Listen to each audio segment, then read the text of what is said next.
Pitch, network and learn with industry leaders in the fast-moving world of digital-first content. Only at the TellyCast Digital Content Forum 2024, Europe's only industry event dedicated to the digital-first content sector. With speakers from Meta, Snapchat, TikTok, Twitch and many more, the TellyCast Digital Content Forum takes place at the BFI South Bank in London on the 7th of November. Panels, keynotes and masterclasses during the day will focus on creator economics and content monetization, video podcasting, brand-funded digital content, smart multimedia production techniques and more. And new for this year is the Bridge Buyers Lounge, where delegates can pitch their projects directly to the UK's leading digital content commissioners and buyers, including A&E Networks UK, UK TV, ITV Studios, BBC Studios, Blue Ant Media, Quintus Studios, Abacus Media Rights, Echo Rights, and Little Dot Studios. Event sponsors include 4 Studio, Connect Management, Deadline, The Drop, Quintus Studios, Tanuki, and Boom PR. Super early bird tickets are available now from £249.99 plus VAT plus booking fee. But be quick, they're only available for a limited time at that price. Go to digitalcontentforum.com. That's digitalcontentforum.com to get your tickets now. The TellyCast Digital Content Forum. Pitch, network and learn, and gain the knowledge to succeed in the social video economy. TellyCast.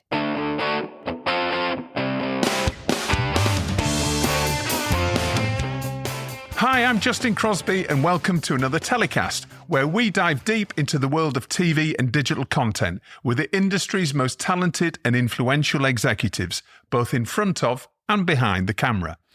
This week, my guest is actress and writer Kellie Shirley. You know her from EastEnders, In the Long Run, and many other film, TV, theatre and radio roles. And now she's here to talk about her new audio drama, Raw.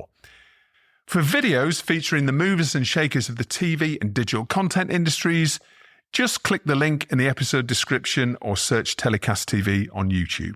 Hi, Kellie. Welcome to TellyCast. Hello. Thanks for having me. Great to have you here. It's brilliant. Lots to talk about. And what I usually do when we get to sit together and have a chat is talk about your career, really, because you're a real Londoner, aren't you? You're from this neck of the woods. I'm not, obviously. I'm a Melbourner. But Whereabouts up north are you from? Well, originally I was born in Middlesbrough, but I grew up in Leeds. Okay. Yeah. Because you don't sound like you from Middlesbrough. But I can hear the Leeds though. Yeah. Well, I'm there every other weekend for the football as well, so that keeps me. Are you a Leeds United fan? I am. Yeah. I'm a Crystal Palace fan. Are you? Yeah. All right. Okay. Well, we can get into a bit of that later.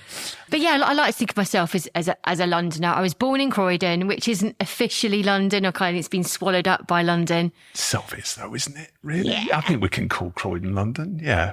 Please. Yeah. And I live in South East London. I tried it in North London, but it wasn't for me.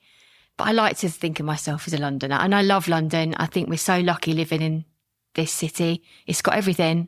It's got such a great melting pot of people, of culture, we've got theatre, we've got film, football. It's got everything. I love London. Yeah. And so your acting career presumably kicked off in Croydon. Did you get your first acting roles? And when did you start acting? I got my first taste of wanting to become an actress by going to the Fairfield Halls in Croydon to watch. I'm not sure how old you are, if you'll remember Grot Bags. Yeah, I do, yeah. And Teabag and T-shirt. Yeah, I'm definitely aging myself now, dating myself. Well, me too. Yeah. But it was that. It was a kids' programme in the 80s and 90s. And my dad took me to go and see Grot Bags. And I couldn't believe that you were paid to spray yourself green and put Rice Krispies all over your face and make kids cry. Yeah. I was like, wow, I want to do that. And that's when it all started, really. I just thought it was an amazing career to have. And then when I was old enough, I auditioned for the Brit School, which is in Croydon, and kind of it started from there, when I was getting serious about it. Yeah. And what was your first major break then? Well, it's interesting with like major breaks because you think this is going to be it. This is going to be the thing that's going to going to make me, and then it isn't. But I suppose the first thing that I ever did was that was of note, was it was a documentary drama, and it was about the smallpox epidemic, and this is in 2002, and it was called Smallpox. It was with a company called Wall to Wall, who do really brilliant TV productions. It was for the BBC, and I was 16, and I just thought, this is gonna be it. This is gonna make me. And of course, it wasn't. It was a documentary drama, but I had the best time on it, and I learnt loads. But I suppose the thing that was a springboard for me, and ended up doing EastEnders afterwards, was a brilliant mini-series called 20,000 Streets Under the Sky, which was a book by Patrick Hamilton. It spans 10 years from 1920 till 1930. I played a prostitute called Violet, and it was just a really gorgeous drama, and it had an amazing cast in it who've all done amazingly well. Sally Hawkins, who's gone off to win an Oscar. Zoe Tapper, who's one of my really good mates, who's doing Grace on ITV. And Kathy Burke was in it. I mean, there's so many brilliant actors, and it was made on a shoestring. It was for BBC Radio, BBC 4. That was the thing that kind of, lots of people still talk about it today. And the producer for that, Kate Harwood, ended up doing EastEnders, and she brought me along when she started, after like 9 auditions. Right, okay. And how about writing as well? I mean, have you always been a writer as well, or has that just come relatively late on in your career? Yeah, I've always had that burning desire to write, and having that imposter syndrome about me. I didn't think that, I had loads of ideas buzzing around, and just didn't think that I could make it happen. But the older that I've got, I've realised there's that saying, isn't there? If you want something done, you've got to do it yourself, kind of thing. I don't think it's quite that, but you know what I mean? Yeah. I mean, I know the sentiment is absolutely true. Yeah. And well, you doing this podcast, it's about you creating your own projects, your own material, and making stuff happen. So when I had that light bulb moment, and you know, I love being creative, and just waiting around for someone else's script just was like, why am I doing that? I can do it. I can write. I can create a brilliant part, for me and for people that I really want to work with, who I think deserve to be elevated and who I want to work with. And so that's what I did. I started writing. So did you learn how to script write or screenwrite, or was it just a case of, no, I'm just going to get, I've seen plenty of scripts in my time, so I can kind of, make it up as I go along. Was that your approach, or did you have formal training? The first script I wrote was just not rubbish, but the way it was formatted was just absolutely rubbish. And I remember I sent it to a producer guy who I'd worked with, Chris Hall. I went to Chris Hall, and he worked at Kudos at the time. And he was just like, Kelly, this is a mess. Like, you've got a good idea, but it's just not how we read scripts. And so he said, you're really lucky because you're in the position where you do read lots of scripts. So just look how it's formatted. Look how short the scenes are, or long the scenes are. And, you've got it all to hand. Whereas I just kind of wrote a bit like how my Auntie Sue writes, without any like full stops or commas, or it just all came out like a big vomit, like, and I thought, oh wow, this is amazing, and gave it to him. And he's like, you've got work to do. And so it took time to like hone it and learn, and I'm still learning. Yeah. Yeah. Well, let's talk about Raw, and bring it right up to date in terms of this amazing project that you've written and you're starring in, and it's an audio drama. So just explain to the audience, those who haven't heard about Raw, and why you wrote it. Well, again, a bit like you, where I wanted to, in lockdown in particular, I needed to have my creative output. I needed a fix of it because I just wasn't getting that. Everything just was quiet, wasn't it? Yeah. It was just dead.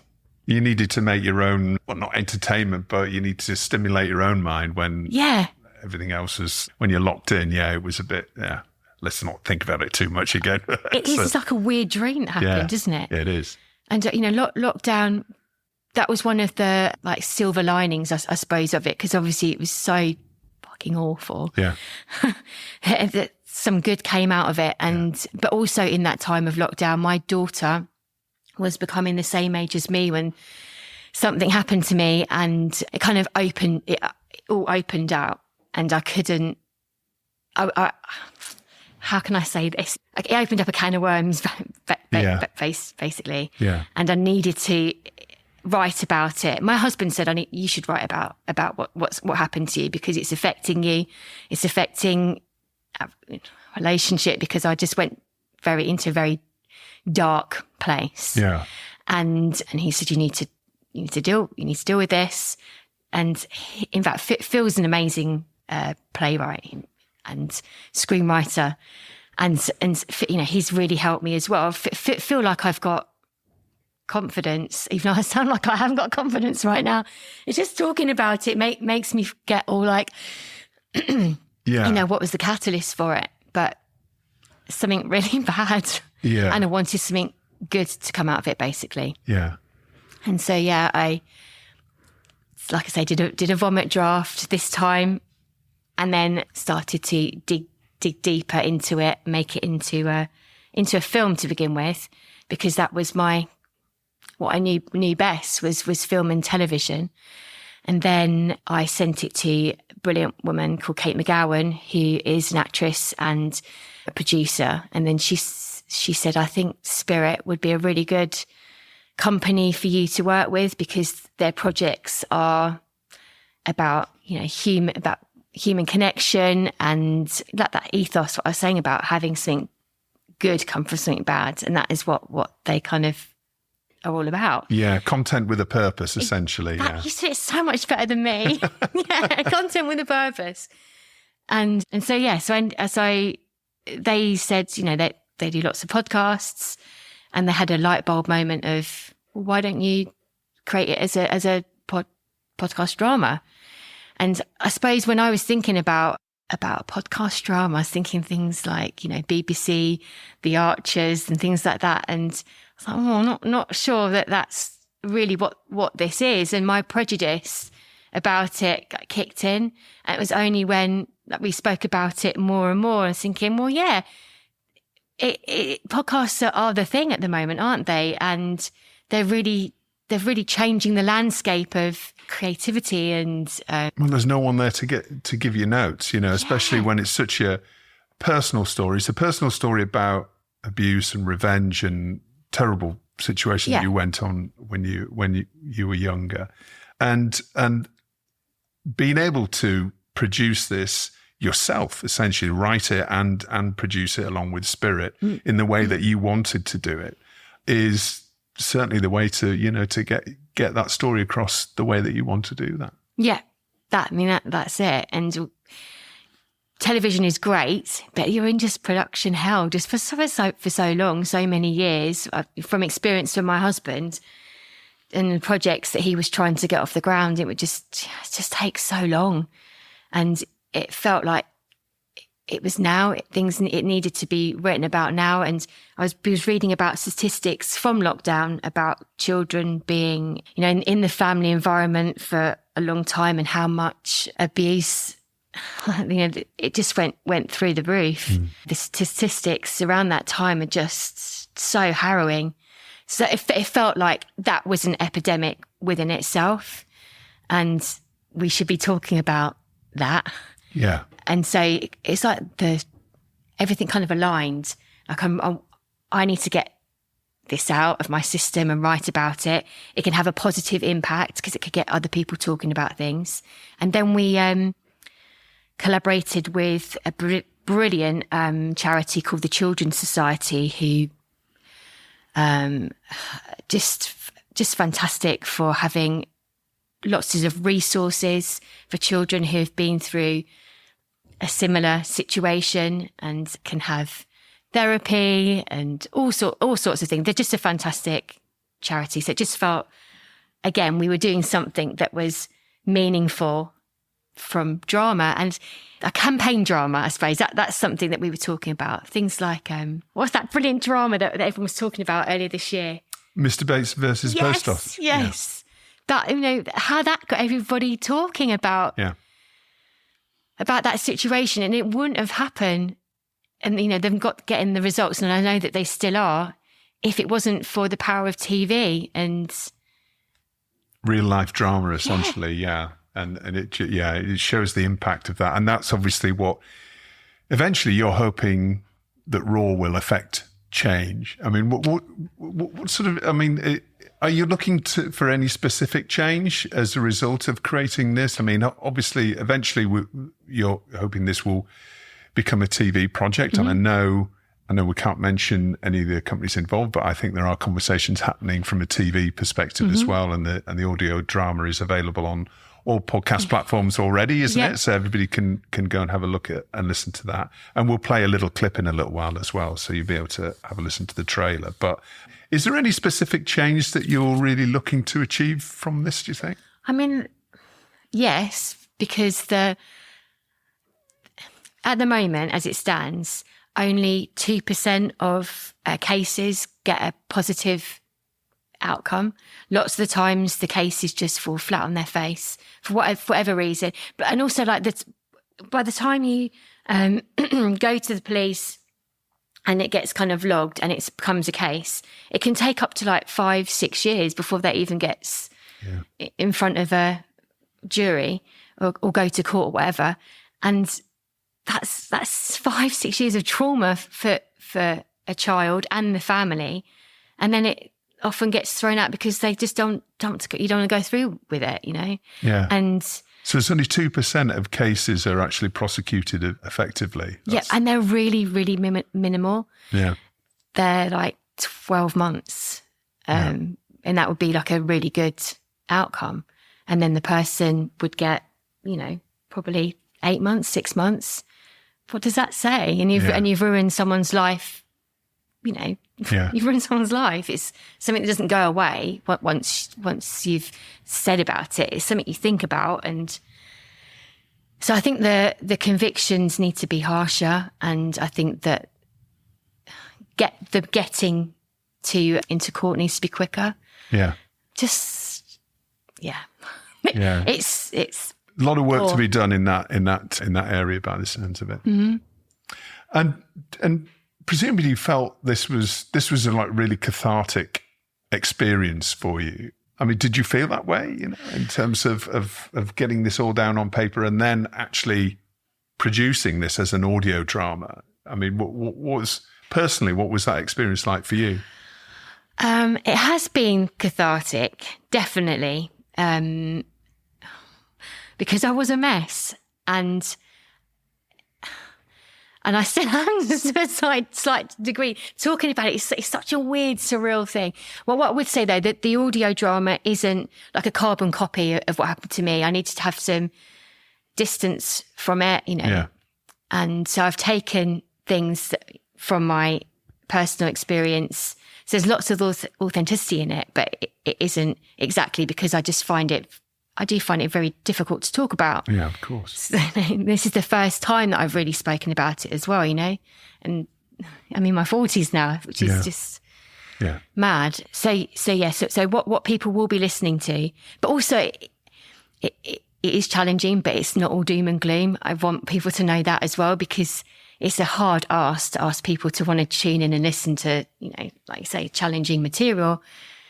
And it is that, but it's so much more. And it's about family, it's about friends, it's about music, it's about running away from your fears, my love of London, my love of Belfast. It's a whole mishmash of lots and lots of different things. And they're just little bite-sized 20-minute episodes. They're not, like you'd have to commit an hour to it. They're just small. Yeah. Okay. And tell us about the cast then as well, and everybody else involved in it, because there's a BAFTA involvement as well, isn't there?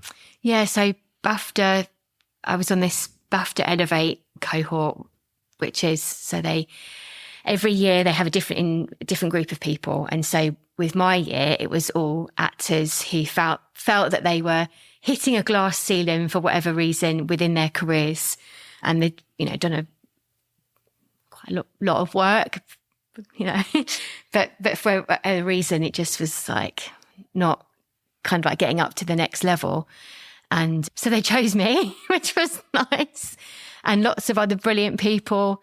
I think there was about 21 of us in our group, and from all sorts of walks of life, all different ages, all done very mixed things within the career. With BAFTA Elevate was just absolutely fantastic for me, because it kind of like made me feel like I had like this stamp of approval from BAFTA. And it was a group of actors who were from underrepresented groups who all felt they were hitting a glass ceiling within their careers, even though they'd done lots of different things within their career. And we were given lots of different mentors and went to different round tables. Like Stephen Graham did one, and what's his name? Shane Meadows did one, just talking about their careers. And it just, that light bulb moment I was talking about, they were saying about creating their own work. And that is what has made them have careers that are, have longevity. They're making material that is meaningful, and they're spreading the love between all their friends. So, yeah, BAFTA Elevate made me realise that as well as lockdown. All these things were happening.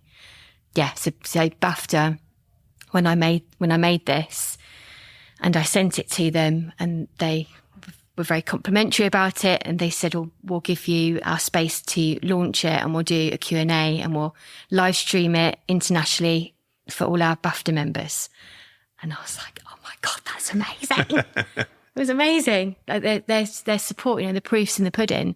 Yeah. They've continued to nurture me and to support me, which is amazing. Fantastic. Well done them. And let's have a listen to the trailer from Raw. Raw, a podcast drama based on real-life events. Here he is, the birthday boy. He'll be the last one standing. He won't be standing. No, don't go. Please, Daddy. Come on, climb into bed. Mummy, lock the door. One mother's mission to deliver justice for her daughter. I want to rip him up. Watch his blood flow out of him. A story about family, heartbreak, and revenge. You keep away from me, you mad. You keep away from me. Right, Kelly. Yes. We've got to talk about EastEnders, of course. You're well known for playing Carly Wicks in EastEnders. What are the most memorable moments you had from working on the show?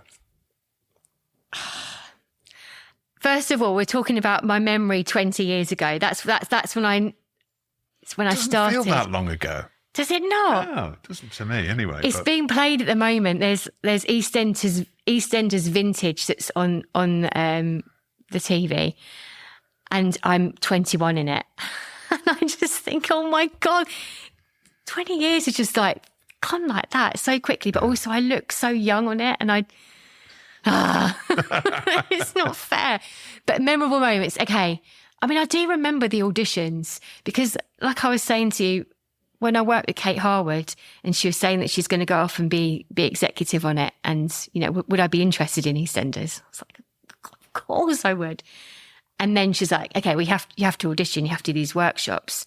And I literally went in like 9 times, like I said, and I would audition with different dads, different mums, really quite famous people as well. And it was just like really interesting. And I remember it so well. Yeah, the workshops for it. And I wanted it even more and more and more every time I would come back to the next stage. She made me fight for it, which was good, because then I really cared for it. I wasn't giving it on a plate, Yeah. And then, when I met Phil Daniels for the first time, and it just clicked. And I'm such a massive fan of his. And then talking about football, and anyway, I remember meeting the family when we were put together for the first time. Lots, yeah. So as well as drama, you've been involved in comedy as well. You've got a role in The Office, a Christmas special in The Office. Yeah, right? That's brilliant. And I was looking at this. So remind us what the role was in The Office. So it is, like you said, the Christmas specials, Blind Date. See, that ages us as well, Blind Date, doesn't it? Yeah. And so I play a contestant. He's called Kim.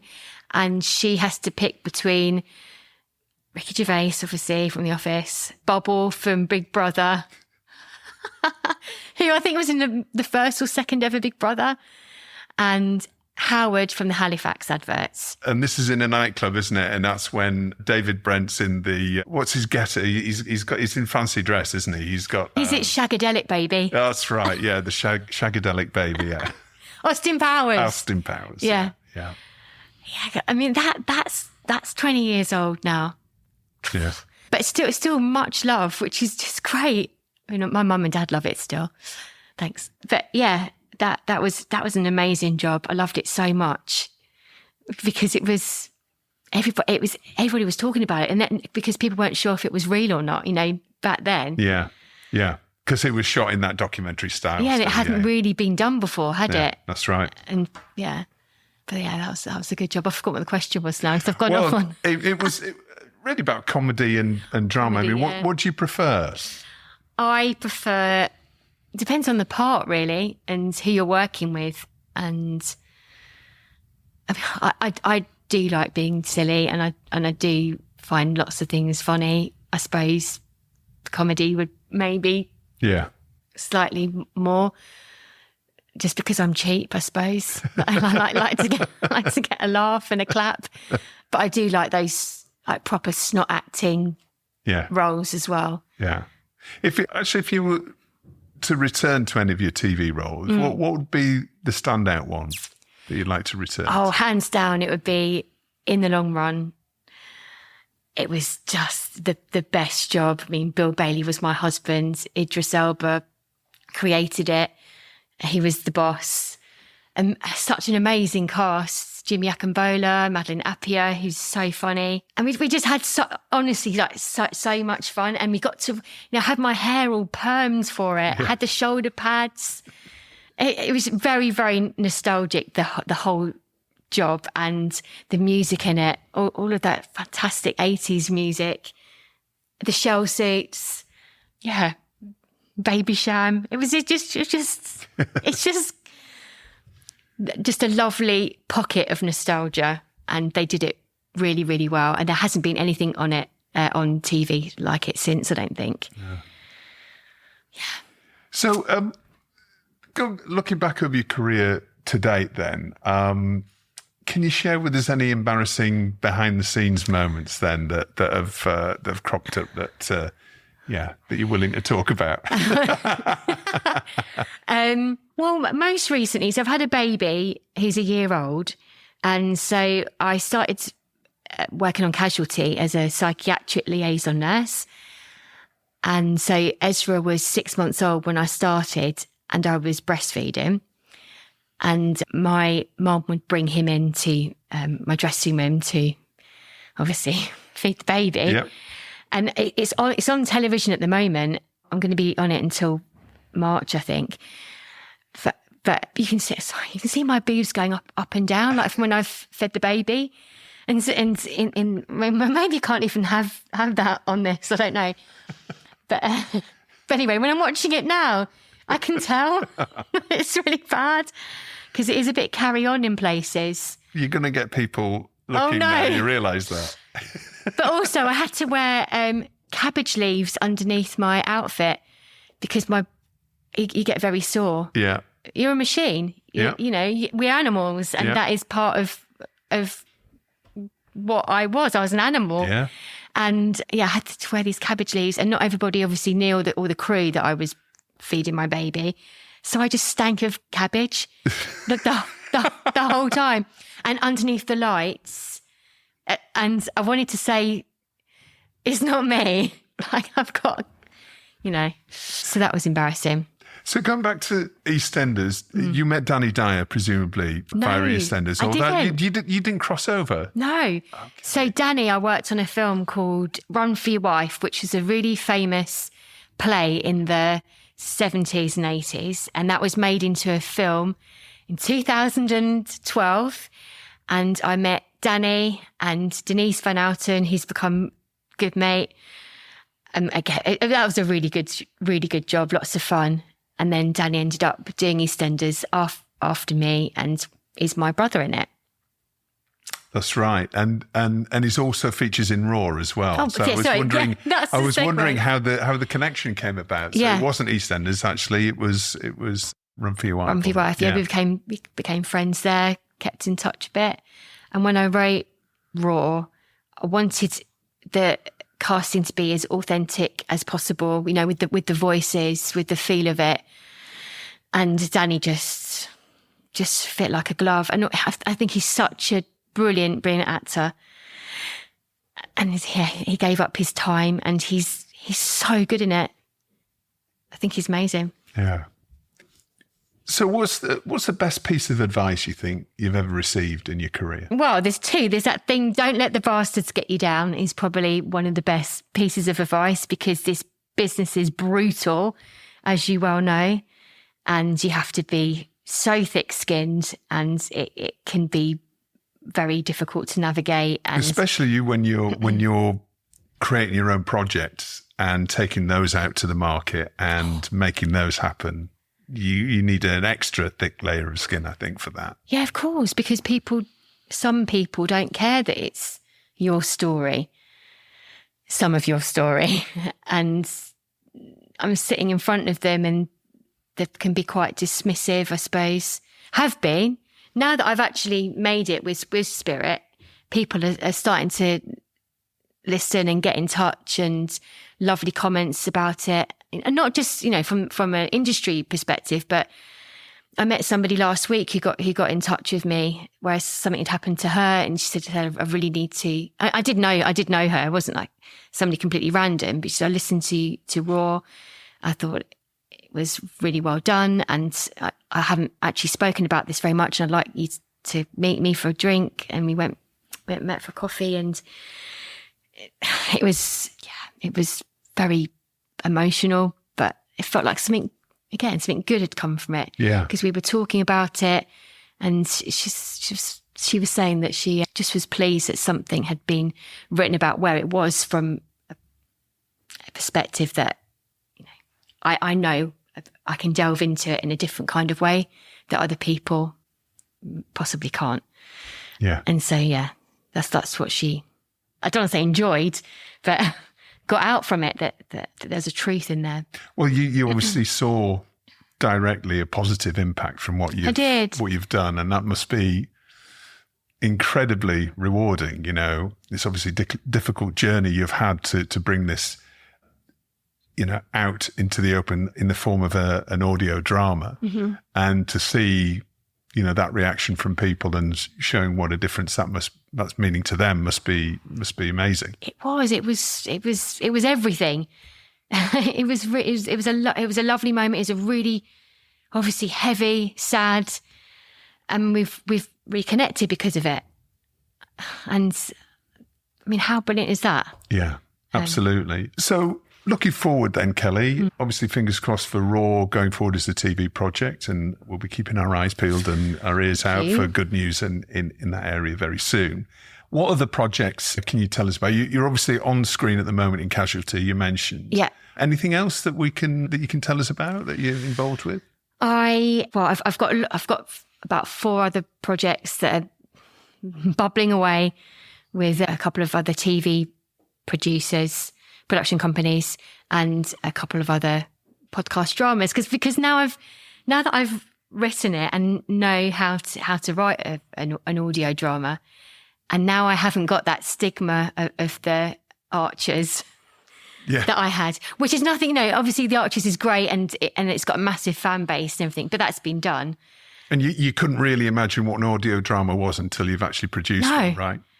And in fact, some people, I was going to say lots of people, but some people who have left feedback or got in touch about it have said that they thought, you know, audio drama was going to be quite stuffy and for a more mature audience, or they just didn't understand how a drama could be on the airwaves, and how Raw manages to be engaging and, you know, get you by the heartstrings. And it's got some amazing music in it as well. But Maverick Sabre, he did some music for it. Thank you so much to him, and to Left Wing and Cody as well for doing the score for it.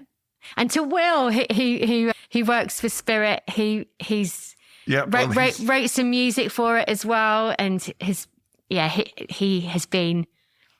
Well, he's TellyCast producer as well, so he gets a shout out. Kellie, thank you so much for coming on and chatting about Raw and your career, and I wish you all the very best of luck. It's an amazing project, and I'm sure it's going to get made and into a TV drama, and we'll see that, coming to a different audience as well, perhaps a wider audience as well. So thanks again for coming on TellyCast. Thank you.